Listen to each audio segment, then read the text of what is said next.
As many of you know, and if not, you are about to find out, Beth Am has a spectacular tradition of turning over our bima throughout the months of July and August to different members of our talented, caring, and wise community.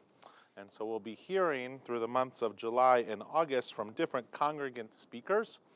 And it is a delight tonight to invite Adi Horn up to offer words of a sermon tonight. Adi is here with her husband David, who she got married to a little bit less than 2 years ago.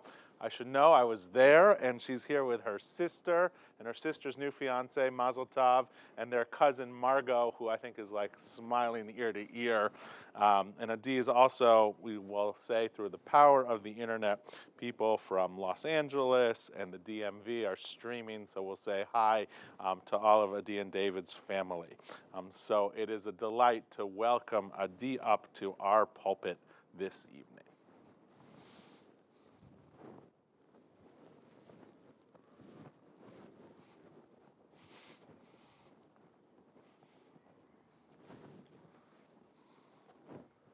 Adi, move to the middle.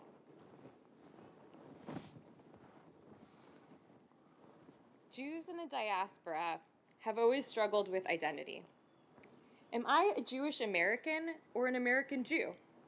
Are we a religion, a culture, an ethnicity, a race? This year, Americans engaged in a broader conversation about race, identity, and inclusion, unlike ever before. What are the responsibilities of a privileged society to self-educate, to check unconscious biases, to speak up, and to act? Who are we? What type of community do we want to create? My name is Adi Horn. I was born in Los Angeles. My father, Yossi, was born in Israel. His parents were Holocaust survivors who escaped Slovakia and moved to Israel after World War II. My mother, Madeline, was born in Morocco. Fleeing anti-Semitism, she escaped at a young age as a refugee with her family and moved to France and then to Israel. At the time, my parents would have had what's called a mixed marriage, and my sister and I would be considered mixed children, half Sephardic and half Ashkenazic. I never grew up feeling like a mixed person, though. Up until college, I went to Jewish school surrounded by others a lot like me. I did notice, however, that my family had different customs than my friends at school. Different melodies for the Friday night Kiddush or the Slichot prayers during the high holidays. I was allowed to cheat during Pesach by eating rice and popcorn. While most of my friends at schools identified as Ashkenazi, my mother's friends would describe themselves not exactly as Sephardic, more so as Yemenite or Iraqi or Moroccan Jews. We had lessons about Sephardic Jews in 5th grade, and we led a Moroccan Seder in middle school. But my education was primarily centered around an Ashkenazic Jewish culture. And it makes sense. When you ask someone, what do you think about when you think of an American Jew? You most often hear bagel and lox and matzo ball soup, not couscous and tadig or jachnun. The American Jewish narrative is Ellis Island, the Lower East Side, and Mrs. Maisel. White European Jews who fled pogroms or the Holocaust to arrive in this land of opportunity. Few of us even know that the first Jews to land in the United States were Sephardic Jews from Brazil. Over the last 6 months, I was honored to explore a bit more of my own American Jewish identity through the Jemena Sephardic Leaders Fellowship. Jemena is an organization whose focus is recognizing and educating others on the heritage and history of Jews from the Middle East and North Africa. Alongside 16 other Sephardic Jewish leaders and activists, I participated in educational seminars and discussed big questions about religion, identity, and inclusion, and how these things continue to impact us today. One of the first things I learned in this fellowship was about the terminology we use. Dr. Michal Biton, a scholar at the Shalom Hartman Institute, shared her own definition of a Sephardic Jew based on her research. A Sephardic Jew is a specific American pan-ethnic identity that depends on self-identification and that has come to represent an American Jewish non-Ashkenazi minority. Not every Jew from North Africa, Spain, the Middle East self-identifies as Sephardic. Many from Iraq and Yemen prefer to be called Mizrahi Jews, and many others identify with their country of origin, such as Moroccan or Ethiopian Jews. The most unifying association they have is their non-Ashkenazicness. A few years ago, I took a 23andMe test, and after this fellowship, I looked back at my ancestral origins. 56% Ashkenazic Jewish, but 16% Italian, and 20% Middle Eastern. Even science describes my other half as non-Ashkenazic. Why might that be the case? We need to go back a few decades to understand this a bit more. In 1911, US Congress created a hierarchy of races, which put Jews at the bottom third of immigrants. For a population already experiencing extreme anti-Semitism, this created tension. Later, in the 20th century, with the arrival of Sephardic Jews, things got muddled further. Sephardic Jews, who often had darker skin and spoke Arabic languages, became a liability to an already vulnerable European Jewish population within this hierarchy.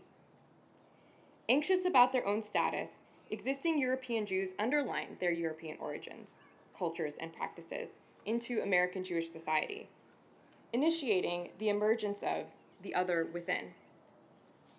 In a book titled Sephardim in the 20th Century America, In Search of Unity, Joseph Papo points out that Sephardim, who in their native communities enjoyed security and status, now found themselves in double jeopardy.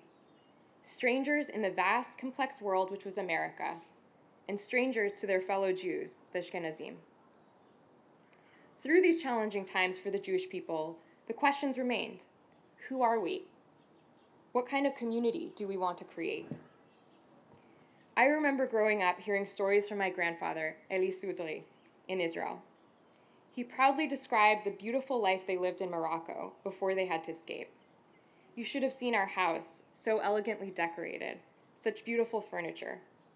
In Morocco, we were respected because our family comes from a line of rabbis. In Morocco, I was independent. I spoke the language. I had a car and a business. It was clear that while in Morocco, my family felt respected and independent, but in Israel, amongst other Jews, we were different. Today in Israel, there is a resurgence of Sephardi Mizrahi culture, which has opened up the richness of Israeli society in a really beautiful way. Mizrahi songs can be heard across Israel's top 40. Jachnun and couscous are staples in the fanciest Israeli restaurants. Sephardic artwork pervades interior design trends. As we open up a conversation in the US about racial inclusion, this might be the right time to also open up a conversation about the other within in our American Jewish communities. How might we sing Sephardic tunes during Havdalah and Slichot in Yom Kippur? How might we study Sephardic Rabbi Uziel alongside Rashi? Should we plan a trip to Morocco to study the Jewish community? Rabbi Prosnit said he's down to go. One of the things I never knew about Sephardic Judaism that I discovered in this fellowship is how Sephardic rabbinic leaders have championed evolving tradition with modernity, something that connected me so much to our Reform congregation here.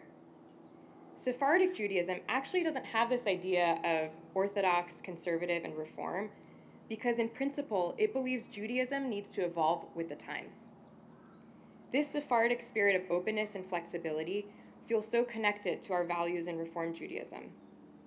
I look forward to learning more about the thought leaders that contributed to this philosophy, connecting these principles to our traditions here, incorporating these ideas into our daily practice. As I look out into this congregation, I am reminded what has always made me proud to be an American Jew. I see Irish Jews, Chinese Jews, Sephardi Jews, Ashkenazi Jews, Persian Jews, Israeli Jews, non-Jews.